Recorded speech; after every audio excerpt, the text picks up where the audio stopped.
Salam hörmətli qrup üzvləri.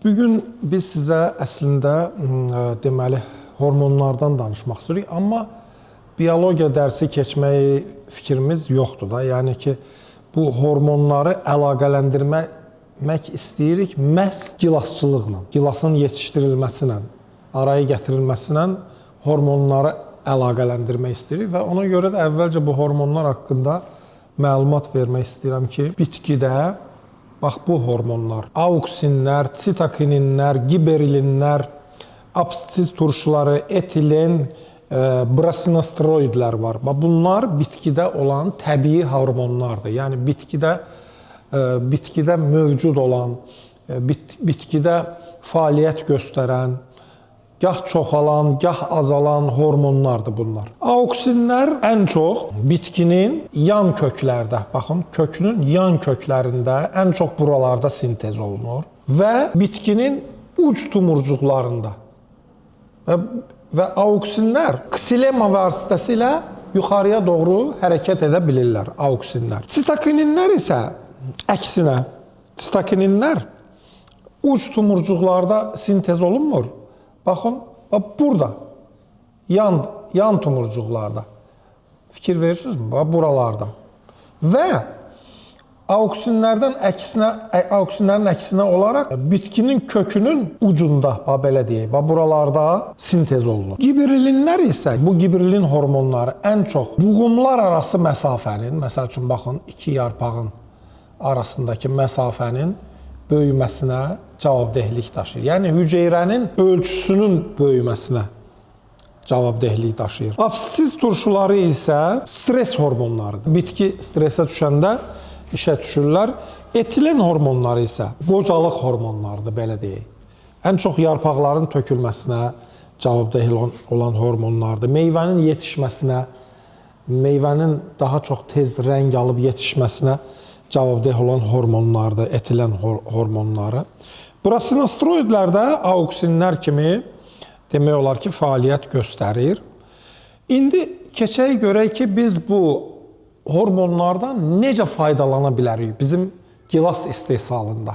İlk növbədə onu demək lazımdır ki, fikir verirsiniz, biz qeyd elədik ki, bax bu yuxarıya doğru gedən tumurcuqlarda, ağacı çəkib yuxarı aparan tumurcuqlarda auksinlər olur. Elə bu da apikal dominansi qanunu var. Bax, birbaşa onunla əlaqəlidir. Sitokininlər isə yan tumurcuqlarda olur. Yəni, bitkinin yana doğru inkişafında cavabdeh olan tumurcuqlardır. Yana doğru inkişafında. Ona görə də biz məsəl üçün Gizella qələmini bu il əkdik və biz onu kerbovka eləmək istəyiriksə yan budaq almaq üçün. O kerbovka olunan yerə ənənəvi olaraq qəbul olunmuş giberilin yox, heç bir funksiyası yoxdur giberilinin ki, burada yana doğru inkişaf eləsin bu budaqlar. Biz ora sitokinin hormonlarını sürtə bilərik. Amma sitokinin hormonlarını bu təbii şəkildə sürtə bilmərik ki, onun sintetik əvəzediciləri var. Hansılardır onlar? Sintetik əvəzedicilər benzil adenin, benzil aminopurin. Bu hormonlardan istifadə eləyib və yaxud bu hormondan, GPPU, bu hormonlardan istifadə eləyib, yan kerbovka elədiyimiz yerə sürtsək, yan budaqları effektiv şəkildə almağa nail ola biləcək. Yenə təkrar edirəm. Bura giberilin sürtməkdə heç bir məna yoxdur. Heç bir bunun bioloji mənası yoxdur. Nahaq yerə giberilindən istifadə eləməyin. Bax, bu hormonlar, dərmanın tərkibində bu hormonlar olmalıdır. Benzil adenin, adətən belə yazılır. Və benzil aminopurin və yaxud GPPU. Bu hormonlardan biz istifadə eləyə bilərik. Sitokininin sintetik əvəzediciləridir bunlar. Auksin hormonlarından isə ən çox istifadə eləyə bilərik nə zaman? Məsəl üçün, birinci il biz qələmlərimizi əkmişik. Bizə lazımdır ki, burada çoxlu yan köklər olsun, yan saçaq köklər olsun. Bunun üçün də bunu stimullaşdırmaq üçün biz auksin hormonlarından istifadə edə bilərik. Amma auksin hormonlarının sintetik formasından. Baxın, bu forması indolil butrik asid və yaxud indolil tributrik asid. Indol butrik asid belə də adlanır. Bu İBA, belə yazılır. Bunlardan biz köklərin yaxşı saçaqlanması üçün, yaxşı inkişaf eləməsi üçün həmən bu indolil butrik asiddən, auksinin sintetik formasından istifadə eləyə bilərik. Cürbəcür kökləndiricilərin də tərkibində baxmalıyıq ki, nə var? Əgər orada indolil butrik asid varsa, biz ondan istifadə eləyə bilərik. Keçək indi digər məsələyə, ən önəmli məsələyə. Mühüm məsələlərdən biri də çiçəklənmənin idarə olunmasında hormonlardan istifadə olunmasıdır. Hansı hormonlardan istifadə eləyə bilərik? Bunun üçün əvvəlcə biz gərək o çiçəklənmənin fiziologiyasını bilək ki, orada nə baş verir. Deməli, qısa belə başa salım ki, tozlanma baş verdikdən sonra yumurta hüceyrəsi ki mayalanır, orada başlayır auksin hormonları sintez olunmağa. Siqnal verir ağaca ki, bəli, mayalanma baş verdi, artıq bu mayalanmış yumurtalığı inkişaf elətdirmək lazımdır. O siqnal da auksin hormonları vasitəsilə olur. Auksin hormonları orada başlayır sintez olunmağa.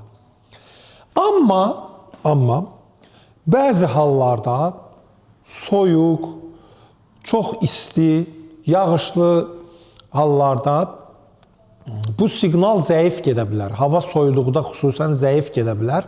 Hava soyuduqda digər hormonlar işə düşə bilər. Baxın, ABA və etilen hormonları. Bu hormonlar işə düşə bilər. Ona görə biz çox mizer dozalarla auksin hormonlarının sintetik formalarını tətbiq edə bilərik çiçəklənmə zamanında. Çiçəklənmənin əvvəlində. Çünki çiçəklənmənin artıq əvvəlində çiçəklərin içində hardakı mayalanma gedib, orada auksin hormonlarının sintezi başlayır. Lakin hava soyuq olanda, bitki stresə düşəndə bu auksin hormonlarının sintezi zəifləyir.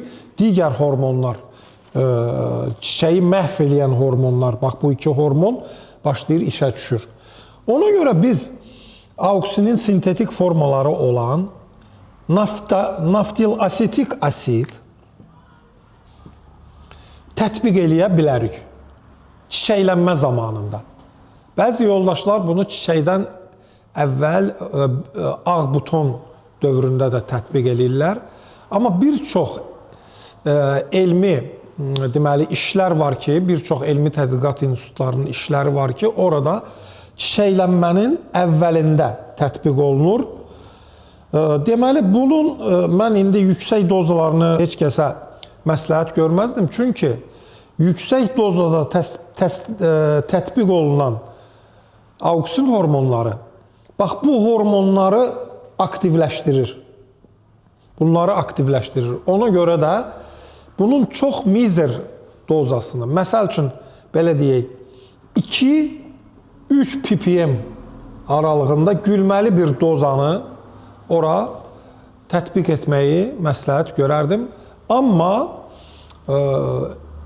bir sıra elmi işlərdə hətta 20 ppm-ə kimi bu tətbiq olunub və nəticələr verib. Bundan əlavə auksinin digər sintetik formaları, naftilasetik amid, sonra 2.4 dixlorfenoksiasetik asid, sonra xlorfenoksiasetik asid.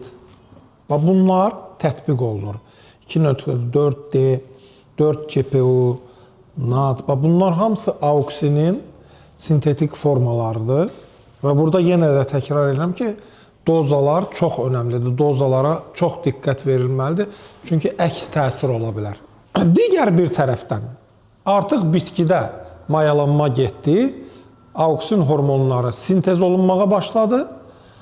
və ikinci mərhələdə artıq sitokinin hormonları işə düşür. Sürətli, həmən o yumurtalıqda sürətli hüceyrə bölünməsi başlar. Sürətli hüceyrə bölünməsi başlayır. Yenə də stresə səbəb olan soyuq, çox isti, quraqlıq şəraitləri nəticəsində yenə də bu hormon zəifləyə bilər, sitokinin hormonu. Biz yenə də bu zaman indi bunun sintetik formasını tətbiq eləyə bilərik. Çiçəklənmənin ortasında və yaxud çiçəklənmənin 80%-də, çiçəklənmənin axırına doğru biz sitokinin hormonlarının sintetik əvəzediciləri olan deməli, benzil adenin tətbiq eləyə bilərik.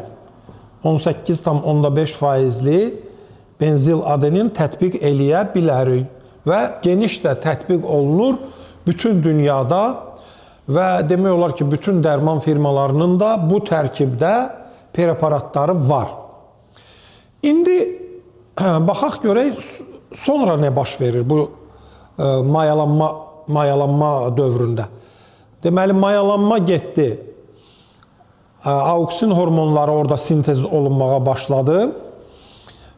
Sonra arxasınca sitokinin hormonları sintez olunmağa başladı, hüceyrələr bölünməyə başladı. İndi artıq bizə bu hüceyrələri həm böyütmək üçün, həm də yenə də hormon siqnalı vermək üçün gibrilin hormonlarından, xüsusilə də çiçək dövründə gibrilinin, baxın, bu forması, gibrilin A4 plus A7 forması. Adətən bu iki preparat bir yerdə satılır. Yəni, üçüncü mərhələdə bizə bu siqnalı vermək lazımdır. Müxtəlif streslərə qarşı, müxtəlif hallara qarşı. Baxın, biz bunu versək, çiçəklənmənin axırına doğru, 80%-nə çiçək açanda bu siqnalı verə bilərik və bu üç hormonun bu cür ardıcıl tətbiqi müxtəlif elmi tədqiqatların məlumatlarına görə gilasda tutumu təxminən 25-30%-ə qədər artırmışdır. Bu tədqiqatlar Amerikanın, Washington Kənd Təsərrüfat Universitetinin saytlarında, Dresden Universitetinin saytlarında, sonra Summerland stansiyasının saytlarında var və bu digər məşhur fermerlər və bağbanlar tərəfindən də geniş tətbiq olunur və çox gözəl də nəticələr alınır. Burada əsas məsələ nədir? Əsas məsələ odur ki, dozaları aşmamaq. Yəni ki, daha da yaxşı məhsul alın, biraz da çox tətbiq edin. Burada artıq əks nəticə ala bilərik. Xüsusilə də auksin hormonlarında biz yaxşı nəticə almaq əvəzinə, baxın, bu hormonları işə sala bilərik. Əks effekt ala bilərik. Məhsulu daha da tökə bilərik. Ona görə də, baxın, mənim dediyim, bu doza var, 2-3 ppm. Yəni, milyonda 2 hissəsi. Haradasa bu 0,10 3, 10 2, baxın, faiz deməkdir. Baxın, bu faizlərdə bunu istifadə eləyə bilərik, auksin hormonlarını. Yəni ki, kimin nə sualı, fikri olsa xahiş edirəm bildirsin. Bir də yoldaşlar, deməli, çiçəklənmə tamamilə bitdikdən sonra artıq meyvələr görsənir. Meyvə artıq rəngini dəyişməyə başlayanda biz, baxın, bu hormonu istifadə eləyə bilərik. GA3. Amma GA3 sırf həmən meyvənin hüceyrəsini böyütməyə, yəni meyvənin kalibrinin böyüməsinə yönəlmiş addımdır. Baxın, GA3 hormonu. Bunu çiçək vaxtında bəzi yoldaşlar götürüb tətbiq edir. Amma çiçək vaxtında GA3 hormonları yaxşı işləmir. Çiçək vaxtı, baxın, GA4, GA7 hormonları yaxşı işləyir. Və yaxud çiçək vaxtı GA1 hormonları var. Bax, onu da tətbiq eləmək olur. Amma ən çox GA4 və GA7 hormonları tətbiq olunur çiçək vaxtı. Deməli, bir də burada bir sözü də deyim ki, bu sitokinin hormonlarının tətbiqi çox önəmlidir. Ona görə ki, bizə hüceyrə bölünməsi nəticəsində almışıq 100 dənə hüceyrə və bu hüceyrəni böyütəcəyik müxtəlif addımlarla, aqronomik tədbirlərlə. Bir də var ki, biz almışıq 10.000 hüceyrə və bu 10.000 hüceyrəni biz böyütəcəyik. Başa düşdünüzmü? Ona görə də bizə bu sitokinin hormonlarının tətbiqi çiçək dövründə mütləq və mütləq vacibdir ki, daha çox hüceyrə ala bilək. Bizə daha çox hüceyrə lazımdır. Deməli, gilasda bəzi alimlər partenokarpiya olduğunu deyirlər. Nədir partenokarpiya?